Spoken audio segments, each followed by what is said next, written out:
Welcome to Shrabanti's kitchen. Shrabanti's কিচেনের নতুন একটি রেসিপিতে আপনাদের স্বাগত। আজকে আমি ধাবা বা রেস্টুরেন্ট স্টাইলের ডাল মাখনি তৈরি করে আপনাদেরকে দেখাবো।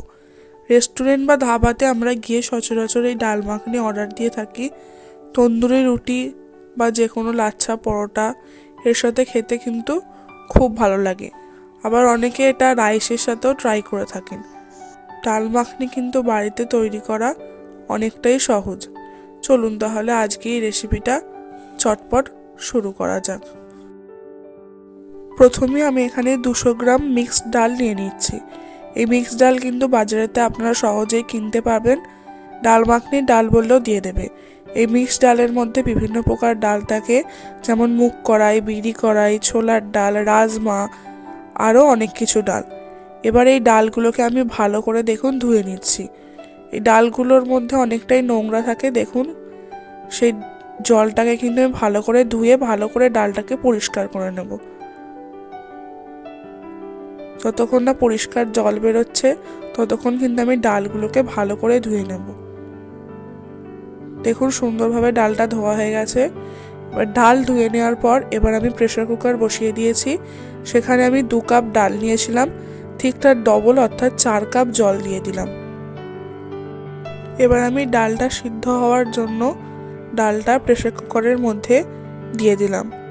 এখানে আমি 200 গ্রাম ডাল নিয়েছি, অর্থাৎ এই কাপের 2 কাপ, তাই আমি 4 কাপ জল দিয়েছি। আপনারা যে কাপের মেজারমেন্ট করে ডাল নেবেন ঠিক সেই অনুপাতেই ঠিক করে জলটা দিয়ে দেবেন। ডালটাকে আমি প্রেসার কুকারে দিয়ে দিলাম। এবার এই ডালের সঙ্গে আমি কিছু জিনিস এর মধ্যে দিয়ে দেবো, এর ফলে স্বাদটা একটু বেড়ে যায়। প্রথমে দিয়ে দিলাম 1 টেবিল চামচ নুন। এর মধ্যে দিয়ে দিলাম আমি 1/2 টেবিল চামচ কাশ্মীরি গুঁড়ো লঙ্কা, আর দিয়ে দিলাম 3টে এলাচ। এগুলো দিয়ে আমি ডালটাকে সিদ্ধ করে নেব। 4 থেকে 5টা আমি সিটি দিয়ে দেবো। এখানে আমি নিয়েছি 2টো পেঁয়াজ, 3টে কাঁচা লঙ্কা, 2টো টমেটো আর 1 ইঞ্চি আদা। এগুলোর একটা ফাইন পেস্ট আমি তৈরি করে নেব। মিক্সিতে আমি একটা ফাইন পেস্ট তৈরি করে নিয়েছি। আর এইদিকে দেখুন আমাদের ডালটাও সিদ্ধ হয়ে গেছে সুন্দর। আপনাদেরকে হাত দিয়ে দেখিয়ে দিচ্ছি, দেখুন ডালটা সুন্দরভাবে সিদ্ধ হয়ে গেছে। আমি এখানে 4 থেকে 5টা সিটি দিয়েছি।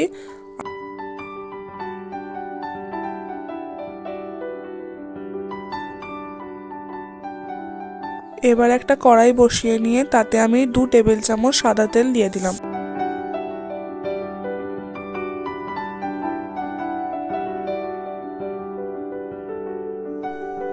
এবার আমি এর মধ্যে 1 কিউব বাটার দিয়ে দিলাম। বাটারটাকে তেলের সঙ্গে ভালো করে মিশিয়ে দেবো। আপনারা যদি বাটার দিতে না চান তাহলে রান্নাটা সাদা তেলেই করতে পারেন, কিন্তু বাটারটা দিলে টেস্টটা খুব ভালো হবে, তাই আপনি বাটারটা দেওয়ার একটু চেষ্টা করবেন। বাটারটাকে ভালো করে তেলের সাথে মিশিয়ে নেব।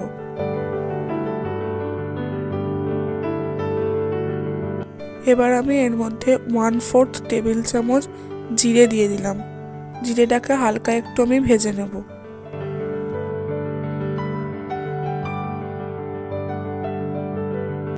জিরেটা ভাজা হয়ে গেলে এর মধ্যে আমি যে পেস্টটা তৈরি করে রেখেছিলাম সেই পেস্টটা এর মধ্যে দিয়ে দিলাম। এবার আমি একটু ভালো করে কষিয়ে নেব। যতটা ভালো মশলাটাকে কষাবেন তত কিন্তু ডাল মাখনিটা খেতে সুস্বাদু হবে। এবার আমি এর মধ্যে দিয়ে দিলাম 1 টেবিল চামচ হলুদ গুঁড়ো।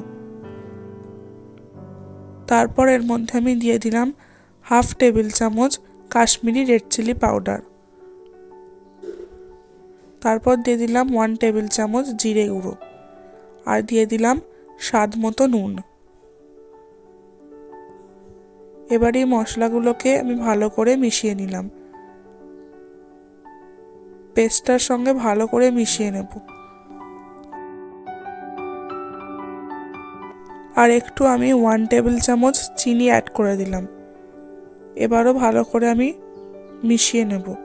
আর ভালো করে আমি এই মশলাটাকে কষতে থাকবো। যতক্ষণ না তেল বেরোচ্ছে ততক্ষণ কিন্তু আমি ভালো করে মশলাটাকে কষবো। দেখুন এইভাবে নাড়তে থাকবেন মশলাটা। আপনাদের যদি আমার ভিডিও দেখতে ভালো লাগে, আমার রেসিপিগুলি দেখতে ভালো লাগে, তাহলে কিন্তু অবশ্যই ভিডিওটাকে লাইক করবেন, চ্যানেলটিকে সাবস্ক্রাইব করে পাশে থাকা বেল আইকনটি ক্লিক করে দেবেন। আপনারা সাবস্ক্রাইব করলে, লাইক করলে তবেই তো আমার উদ্যোগ বাড়বে নতুন নতুন রেসিপি আপনাদের সঙ্গে শেয়ার করার। 5 থেকে 6 মিনিট বেশ ভালো করে মশলাটা কষানোর পর দেখুন আস্তে আস্তে কিন্তু তেল বেরোতে শুরু করেছে। আস্তে আস্তে এইভাবে তেল বেরোতে শুরু করেছে। ভালো করে কিন্তু মশলাটা কষাতে হবে। মশলাটা ভালো করে কষানো হয়ে যাওয়ার পর তেল যেই বেরিয়ে গেল, তখনই কিন্তু আমি এর মধ্যে যে ডালটা সিদ্ধ করে রেখেছিলাম সেই ডালটা দিয়ে দিলাম। এবার ভালো করে আমি মিশিয়ে নেব। ডালটার সঙ্গে মশলাটা ভালো করে মিশিয়ে নেব। এইভাবে ভালো করে মিশিয়ে নেবেন। দেখুন ডালটা কিন্তু ভালো সিদ্ধ হয়েছিল, তাই কিন্তু বেশিক্ষণ আর রান্না হবে না। অল্প একটু ভালো করে ফুটিয়ে নিলেই কিন্তু আমাদের ডাল মাখনি একদম রেডি হয়ে যাবে। এইভাবে একটা হাতার সাহায্যে নাড়বেন, তাহলে কিন্তু ডাল মাখনির অল্প অল্প ডালগুলো একটু ফেটে যাবে, মিশে যাবে এবং গ্রেভিটা কিন্তু খুব গাঢ় হবে। দেখুন যেভাবে আমি দেখাচ্ছি এইভাবে নাড়ার চেষ্টা করবেন। এবার আমি এর মধ্যে দিয়ে দেব গরম মশলা গুঁড়ো। 1/4 টেবিল চামচ গরম মশলা গুঁড়ো দিয়ে দিলাম। দেখুন আমাদের ডাল মাখনি প্রায় শেষের পথে হয়েই এসেছে। একটু ফুটিয়ে নিলেই কিন্তু রেডি হয়ে যাবে। এবার আমি এখানে মাখনা দেব, তার জন্য 1 কিউব মাখন দিয়ে দিলাম। মাখনটাকে আমি একটু মেল্ট করে নেব।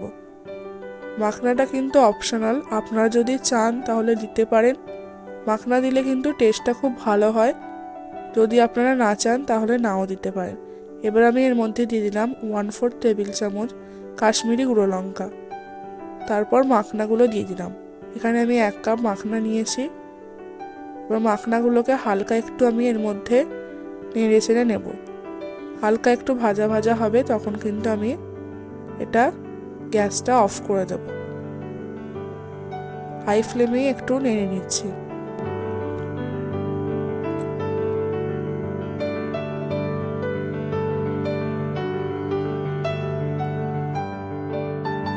এবার মাখনাটাকে আমি ডাল মাখনির মধ্যে দিয়ে দিলাম। দিয়ে এবার ভালো করে আমি এটা মিশিয়ে নেব। এই সময় কিন্তু গ্যাস অন আছে। গ্যাস অন থাকা অবস্থাতেই কিন্তু আপনারা মাখনাটা দিয়ে দেবেন। এবার ভালো করে মিশিয়ে নেব, আর আমাদের ডাল মাখনি কিন্তু রেডি। এবার ওপর থেকে আমি কিছু ধনেপাতা কুচি ছড়িয়ে দিলাম।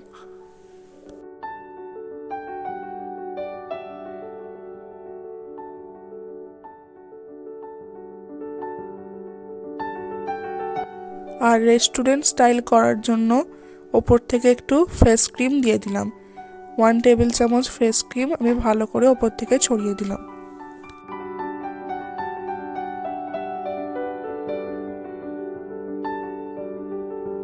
আমাদের ডাল মাখনি কিন্তু এইভাবে একদম রেডি হয়ে গেল।